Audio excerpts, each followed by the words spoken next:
Yes, property price will always increase, and that is why getting into the market faster would make you better off. But yes, it's harder compared to 10, 15, 20 years back, but it's definitely doable. The only hurdle is the deposit. I think the first deposit, once you get that done, that's why you need to have budget, financial education, financial literacy in order for you to be able to save that deposit up. And then once that's done, if you earn a decent income, you'll be able to get property. Hello and welcome back to the Get Rich Slow Club podcast. I'm Tash and I'm here with Albert, who is a buyer's agent and also business owner of Seed Property. Great to be here. Thanks, Tash. Thanks for joining us. We're going to get into your property journey, your money story, all the really fun stuff. But first, money win or money loss of the week. Money win. What have you got? I presented a property to a client for whatever reason they don't want to proceed with this property. Bought it myself. Oh, that's good. That's what a fun side effect of having your own property business. That's it. And phone my mortgage broker, can I borrow this much? That's it. It's good to know that you're buying properties that you back so much that you would just buy it yourself. Put your money where your words are. So that's that. How many properties do you own now? Well, it's mostly under my wife's name. 5. 5? Yeah. Yeah, awesome. And how old are you? And 28. Yeah, wow. Doing very well. Thank you very much. Let's go back to the beginning a little bit. What was money like for you when you were growing up? I think I grew up in the family where you need to save a lot. Mm-hmm. Save. You only buy what you need, not what you want. And you buy things on discount. You buy things not for the sake of buying things, but buying with a purpose. But back then I was like quite constrained about that philosophy or technique. But when I went to Australia, I felt freer and I felt a bit too free, to be honest, because I work 2 jobs. I went to Australia for study. University. Did you move here by yourself? I did move here by myself. Yeah, no wonder you felt fear. That's quite crazy going from like a family that's supportive and there's lots of rules to then moving and being by yourself. Correct. Being by yourself, it's free, but a bit too free. But work, part-time restaurant job as well. But my philosophy was, okay, now that I'm earning, it's a bit work hard, play hard type of mentality. And what's the point of earning but you're not spending and have fun with? That was my mentality back then. I had no purpose, no goals. I think that's one of the reasons why. I just want to have fun. That's about it. And initially when I moved here, my parents gave me $5,000 just as an emergency fund. Used that all up for Oh, really? everything. So you swung too far the other way. It was very strict and then you're like, I'm going to spend all my money now. Yeah. Brunches every week, shopping spree, traveling a lot. Yeah, basically no budgeting, nothing. It's a lot to learn when you're 18. If you have to learn how to live by yourself, how to like kind of study at uni in a new country, but also how to budget your money. Like it's a lot going on at once. Yeah, because previously I was you live in a boundary and you've never stepped out of that boundary yet. But in Australia, I'm doing things myself, trying to work things out together. And then, it's a bit too far off. Where did you move from? Indonesia. I was from Indonesia. Cool. Where in Indonesia? Jakarta. Oh, crazy going from really busy to, did you come straight to Melbourne? I came straight to Melbourne. Okay, not as quiet as like Perth or something, but still not as busy as Jakarta, I would imagine. Yeah. Do you go back to visit very much? Now once a year. Yeah, awesome. Just to visit family and friends. Yeah. That's all. Well, how did you go from spending all of your money to then starting to save? There's 2 realizations, I believe. One is realizing that I have nothing in my bank account, how to buy food tomorrow, how to pay my next rent. And also, I was in a relationship back then with my current wife, and we were quite serious about it. And she actually put me in a way where, okay, you need to man up and think about the future. Because I was thinking about how I was in a relationship with her, but I have no savings, no job. How can I buy a house? How to do with marriage? How can I provide for her? So on and so forth. So I think lesson learned is that if you want to create how to make boys to men is responsibility. Mm-hmm. That's where I think responsibility lies, and that's where goals and purpose kicks in. So it was your wife now, but your girlfriend at the time, who said, hey, it's time to get your stuff together a little bit more. And you were like, okay, cool, it's time. Yes and no. It's just when dating her, I think the parents' expectations is high as well. That's what gives me the motivation to actually excel. Like, I need to improve myself. I need to get my things, get things in order, get my life right, so on and so forth. And number 1 is financially. That's where I think I got switched on. What was the first step when you decided it was time? I needed to get a job. I need to save. So how old were you at this time? 18, turning 20. Okay, and you were studying what at uni? Finance. Finance. Oh, fun. Okay, cool. Finance So you're kind of accounting. learning about it as well. Correct. Yeah. And first step was getting a job. Getting a job, save, live frugally. Well, I remember that I eat the same thing every single day. What were you eating? Rice, beef mince, frozen vegetables with sriracha sauce on top. And then that's about it. That's for 3 years. Yeah, wow. Crazy. So what was your first job out of uni? It was in an accounting firm. I was an accountant, and part-time job was on the weekends. I work in a race course. A race course? Flemington race course. Oh, fun. Caulfield race course. As an assistant bookie, just placing out bets. Oh, interesting. People. Oh, that's a Yeah. job I haven't thought much about. Very interesting. It pays quite well. Really? What? I think back then was $250 a day. Okay. Yeah. Crazy. So you were doing that on the weekend and then being an accountant, fixing That's people's it. money problems during the week. That's it. How did you feel kind of working in both industries, I guess? Like accounting, you're trying to help people, but as a bookie, did you feel like you were helping people or just... I think it's just more survival at that Yeah. point in time. Yeah, okay. I don't think about like, philosophy. I don't think about like, why I'm doing this. I'm doing this just for the money to save for myself, for my future. That's about it. It's such a good point, actually. I talk a lot about Maslow's hierarchy. Have you seen that pyramid? Yeah, correct. Yeah, where it's like, you have to make sure you're meeting your basic needs Yeah. first before then you can think Yeah. about other people in that context. So yeah, definitely that's a good point. Yeah, that's I think just survival. I think back then was just not thinking about anything. I just need to scrape all the money, save all the money, collect all the money, just Yeah. to get ahead. It's a good experience because it's an industry a lot of us don't really get to see inside, I guess. So it's fun that you got to experience what that was like. But yeah, it's always a good thing to have that experience, because that way you know how to do things as well. You get your mind straight and also teach people how to do it as well. Yeah. Yeah. So you were an accountant. What happened after that? I was an accountant. I'm still an accountant. I was working in an accounting firm for 6 years and then moved into private equity for about 3 years and doing as a finance business partner. Yeah, all the So, fancy things. Finance all business the- partner and private equity. Nice. Correct. So basically just explaining about the numbers to the general managers so that they can drive their business and how to make them profitable. Interesting. Yeah. And then you got into property somehow. Were you doing this personally yourself for a while? I did this personally. So I bought my first property back in when I was 23. Technically, from that 19-year-old to 23-year-old, I basically save about 50K a year, every single year. Every year, wow. Every single year. And from there, I think I saved about $250,000. And that's enough for me to get my deposit. Yeah, well, where was the first property? It's in Ringwood on a Okay, rock. Yeah. amazing. Okay, Melbourne. cool. Yeah. So you bought in Ringwood, and then what was your second property? My second property was in Queensland. It's an investment, regional Queensland. For back then, I was purchasing at the 390K mark. Oh, wow. Yeah, Yeah. okay. So how many years after the first one was that? It was buying my property at 23, so one a year. Oh, wow. Okay, 1 so year. how did you buy that second one? Did you use equity from your first? Or Use equity from the first property and rinse and repeat, I think, from there. Yeah, okay. Yeah. A lot of people seem to get stuck after property 2 or 3. How did you manage to buy 4 or 5? Were you buying quite like cheaper in quotation marks ones? Not or- necessarily cheaper. It gets more expensive. Yeah. After the second property, third property, fourth property. I think number one would be your income, because without a decent income, you can't really borrow more. Yeah. That's What were you number earning roughly when you bought like the 5th one I was or the 4th one maybe? earning about 150. Okay. Yeah, Yeah, okay. 150. And your wife was working as well? My wife was working as well. okay. Correct. So it's I think you'll be able to manage with that kind of income to leverage more and purchase more as well. So one in Melbourne, one in Queensland. What was number 3? Another one in Queensland, Yeah. Rural is again? regional as well. Okay, yeah. And it's about 495 mark, and it's a good rental yield back then, like 495, renting it out for 620 per week. Oh, wow. Yeah. Crazy. It's crazy. Yeah, that's great. It's no brainer. And then the 4th one? Fourth one was in Perth, Oh, okay. but I sold that one already. Oh, interesting. When did you buy the Perth one and how many years ago? The Perth one was 3 years back.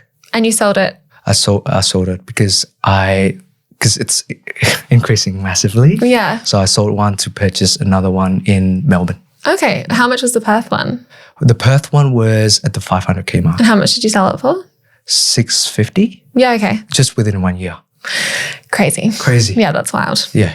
Why did you not want to hold on to it? Did you think Perth wouldn't keep increasing in value? Not necessarily that. It's more of the area that I bought in. Where did you buy, like Armadale or something? Armadale, yeah. Oh, did you? Yeah, I feel like lots of interstate investors bought in Armadale. Correct. Yeah. Armadale, but yeah, it's when I went there, it's just not as good as it is. Especially the Armadale in Melbourne is like very, Correct. like a very different demographic. I was so different. surprised when I keep hearing people say, oh, we're buying in Armadale. And I'm like, oh, could be okay. But also, yeah, interesting as a Perth person. That's it. Yeah, cool. So you've got, what are your properties worth now if you're happy to share? In total, yeah. Yeah. The portfolio is at the 3.5 mil. Yeah, wow. With a debt of 2.2.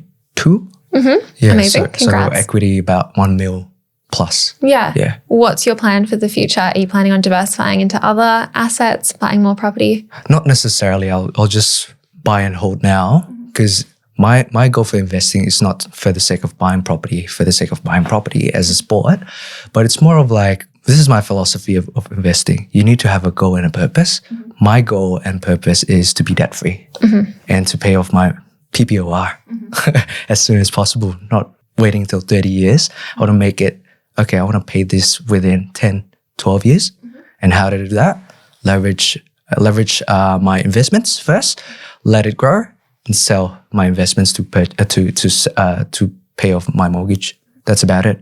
Where does the business fit into this plan? Because it's quite challenging if you go from quite a high paying job, I'd imagine private equity would have been, to then going out on your own and taking that risk with like a decent amount of debt and wanting to be debt free. Like those things seem to clash a little bit short term. Correct. I think then again, I'm still young. Yeah. Where I want to pursue something that I am passionate about and really care about. I'm good with finance. I'm good with businesses as well in terms of advising them for numbers and all that. But whether I want to do it for the next 20, 25, 30 years, I don't think so. No, you'll just wait and see. That's why I'm taking the risk. I know it's a calculated risk. Hence, just moving forward, just step into it. What kind of things did you do to prepare to quit your job and start this business? Oh, I called two people. One was my employer, my previous employee in the accounting firm. I called because he was a young entrepreneur as well, starting off his own accounting firm. So I called him, just bouncing out ideas, talking about run rates, how much he can afford, assuming there's no income. How long would you be able to survive? How much savings you have, so on and so forth. I know all that answers. I just need certainty from other people. Yeah. And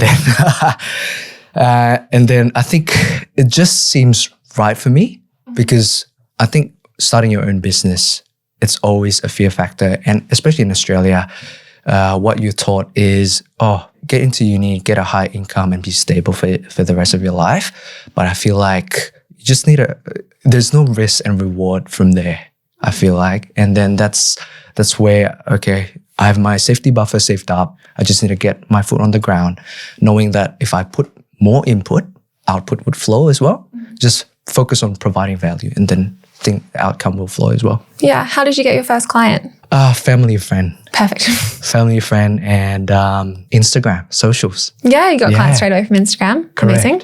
Yeah, I think that's the hurdle as well, to start putting yourself out there. That's something that I struggle with at first, but it's been going well. Good ROI. Yeah, amazing. What does a buyer's agent actually do? We actually, there's two types of buyer's agents, especially in the residential. There's owner-occupied buyer's agent and also an investment buyer's agent. So owner-occupied will help you to purchase your dream house or a house that you want to live in. But typically, the hurdle is that when you're trying to get your property, there's 10 other interests to buy that property. That's the struggle. It's so competitive at the moment. Things seem to be going so quickly. I was looking in Perth recently and it's just insane that some real estate agents don't even want to show you the properties because they're like, we've got so many offers. That's it. Like that's crazy to me. That's crazy. And then a good thing about buyer's agent is we're well-versed in our networks of agents and we work with them as well. We got access off-market listings, pre-market listings prior to that property being online where everyone can see it. That's number one. Number two is we help out in terms of negotiation as well. Because at the end of the day, there's always a seller. There's always a seller behind the real estate agent and that seller has a dollar figure in mind. We just need to get what they want, right? And whether what they want makes sense or not. And that's where we're trying to analyze the competition as well, and also the market value of the property. Yeah. How do you work out the market value of a property? Comparable sales within that street for the past 3 months. How many properties are selling, and what are the highest price for that's selling, and also determining the current market as well. How many competitions are there?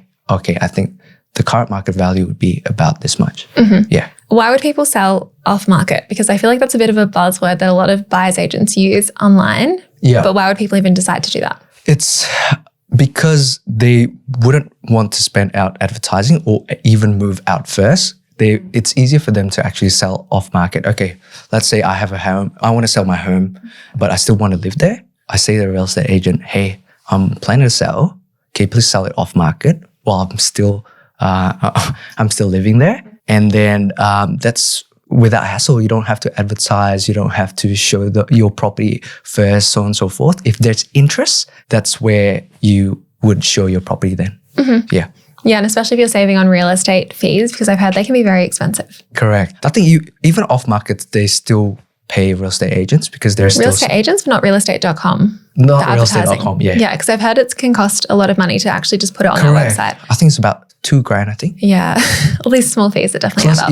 Even the to decorate or... Yeah, to take the photos, get a professional photos photographer. And all that. It was spent about $10,000. Already. Yeah, okay. Yeah. So people are kind of saving that $10,000 by going straight to maybe a buyer's agent through their real estate agent. Yeah. Like sellers would think like, if I get a good offer for this property, the numbers that the offer that I like, why not? Yeah, you might go through the whole process. Correct. Yeah, that definitely makes more sense. What about with investments? So is it the same kind of reason people use a buyer's agent? Same thing. I think investments wise, people would try to navigate the market, what to buy, where to buy, and how to buy, especially when it's interstate, it's regional, whether it's, a townhouse, different regulations as well within states. I think people just want to get clarity, confidence from the get-go instead of guessing them, trying to research for hours, not necessarily having the right guidance. Yes. Yeah. Getting scammed by the photos that sell you the dream. Correct. Selling the dream. But yeah, that's why we have people on the ground, especially within Queensland and also Victoria. We do have people on the ground who inspect properties for us, which is licensed estate agents as well. Awesome. So you service Victoria and Queensland for both homeowners and investments? Homeowners is only for Melbourne. Yeah. But investors is in Queensland and Victoria. Okay. Yeah. Why just those states? Because at the moment, Queensland is currently growing and there's the narrative of, the Olympics 2032. Yes. Do you think that actually adds value, or it's just like a media hype talking point? Well, the numbers actually stack up. The reason why I think Queensland government just like spending a lot of money in terms of infrastructures, whether it's regional or in Brisbane or Gold Coast. That's where there's a lot of demand there in terms of infrastructure-wise. Second of all, there's lack of tradies at the moment to actually build more properties. That's where the market tension is at this point in time. The Olympics and the lack of Correct. supply. I think Olympics is just the news narrative. Yes, because it feels very far away. I know. But that's one of the reasons why they're putting all these infrastructures in and creating more jobs and creating more demand in the property market. Why are you buying in Victoria? Because it hasn't grown yet. It's one of the cheapest now compared to other states. Compared to Perth.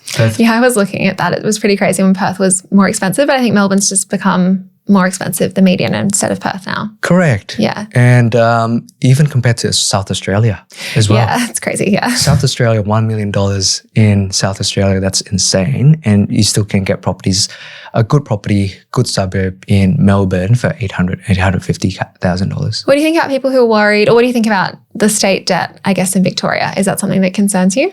It does concerns me. They're taxing everything. They're taxing the hardworking people. I think that's number one. And it's not our issue, to be honest. In a personal finance perspective, if you earn money, you manage it well. I want the state or government to actually manage their funds well as well. Mm-hmm. Not an issue for now then. We'll see what happens. Let's see what happens. But there's insane, like I can talk about tax or even the infrastructures within Victoria, which makes our state goes into debt further. But yeah, it's Hopefully they'll just build the train to the airport and then we'll be all good. No, I think that's the dilemma. If you cancel it, you lose money. Go for it. There's going to be more money on the table. I just wish they hadn't spent so much money on Mikeys, because that is my pet hate about Victoria. Yeah. And instead of just being like, oh, we're going to use the Oyster card system from London, we're going to make our own and it's going to suck. Right. But anyway, that's fine.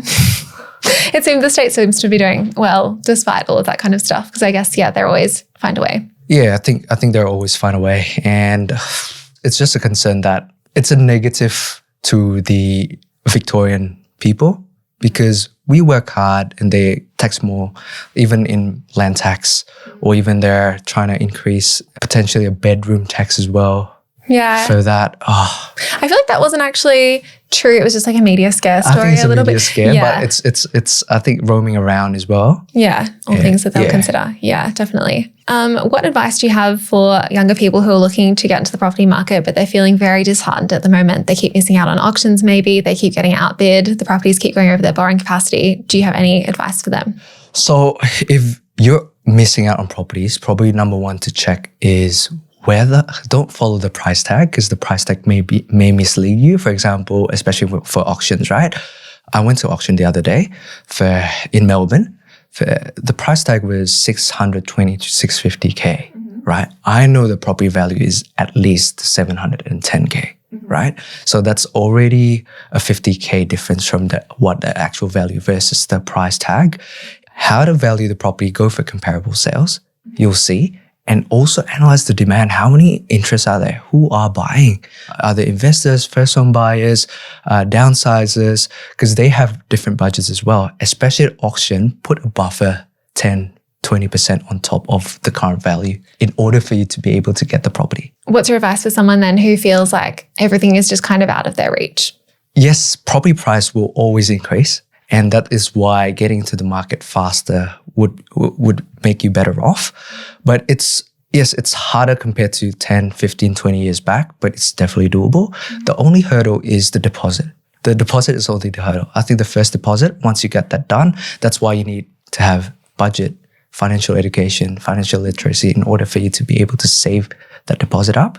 And then once that's done, I think if you earn a decent income, you'll be able to get property. Yeah, if you can work with a mortgage broker to see what you can borrow and what you can do to increase your income or increase your borrowing. And there's more schemes now compared to 10, 15, 20 years back. 5% deposit, stamp duty reduction, grants. So utilize that one as well. They all sound quite similar. All the names are a bit confusing. There's like the First Home Super Saver Scheme, the First Home Guarantee Scheme, which I think they've changed to the 5% deposit scheme now as well. Yeah, the stamp duty waivers, the First Homeowners Grant. So take your time to read those, or talk to a mortgage broker about it, because there is a lot out there that can be quite confusing. You can actually, for first home buyers, you can actually get into property with only 35K deposit. For first time investors, you can get into the property market as low as 65K. Yeah. And then you just have to battle with everyone else to buy those properties. That's it. A bit tough, yes. So technically, getting the property that you like, not an issue. Securing it is another issue. Yeah. Yeah. What are some common mistakes you see some first-time investors or buyers making? First, the mistakes always goes around these three topics: where to buy, right? They typically buy where they're familiar with. Especially for first-time investors, I'm familiar with this area, but I can't afford that area. There's 15,000 suburbs in Australia. Wow, that's a lot. There's an area that is poised for growth that you don't know of. That's why data research is really important to get into the property market. That's where, you can get into the right area as well. And I think for first home buyers, where to buy, typically they just see the price tag online. I think I can afford the 800K price tag, but when you search realestate.com.au, the price tag isn't the actual selling price. Especially in today's market, yeah. Correct. And that's where people struggle with, I think I can afford in this area, but it's not actually what, you can't really afford there. You need to move to other suburbs with a lower price tag. I've heard, someone say that you should find 3 properties in the last 3 months on the sold tab instead of the for sale tab on realestate.com to try and get an idea of what you can actually afford. That's it. That is where to buy. What to buy. Typically, a lot of mistakes is that I hate apartments. I had an apartment as well, losing me money. Oh, my apartment did very well. Really? Yeah, it doubled in value. It went from $295. It's now worth around $600. Whereabouts is? In Perth. Oh, okay. Yeah. It was a unique, so it's not, of course, not every apartment is great. And there are some, especially the higher density ones, but it was a block of 14 in a suburb that had no other apartments, and there was no other suburbs in the apartments in the suburbs around it. So it was like the scarcity factor. And it was in an area that was like a bit higher socioeconomics. A lot of the properties, the houses were quite expensive. So it was like the only affordable option really in that area. So that worked out really well. But I think the blanket rules of apartments are bad is not ideal, but some can be bad. Correct. Some can be bad, especially when you see Melbourne, for example. Like in Docklands or something. Like in Docklands, South Bank, or even the CBD. It's like, it doesn't really grow in value. Property, like especially first-time home buyers, it's a good price point to get into as well. And for investors, it's a good yield which is no-brainer, or $800 per week in Melbourne CBD to get cash flow from. Yeah. I think it's a good investment, but not necessarily. So I think what to buy is also a factor that a lot of people make mistakes with. They don't factor in growth. They only factor in some convenience, cash flow and all that. Yeah, it's definitely something you can chat to an advisor about, a financial advisor, to work out what kind of property you need to suit your needs, like the numbers in terms of the yield and the growth. And then you can work with someone like a buyer's agent to actually find a property that fits that brief. Correct. And lastly is about how to buy. A lot of first-time investors or even first-time buyers, they don't get their contracts reviewed first by a conveyancer. That's a number one red flag. Or they don't put enough conditions in the contract, or because they don't know what kind of conditions that they can have. What can they add? They can add finance clause, 14 days, pest and build clause, fixtures clause as well. Like appliances needs to be good working conditions through settlement, or even professionally clean when it's settled, so you don't have to clean the property. That's a good idea. I haven't done that one yet. Sorry. Add a cleaning clause to all of them. It's all under negotiation. Yeah.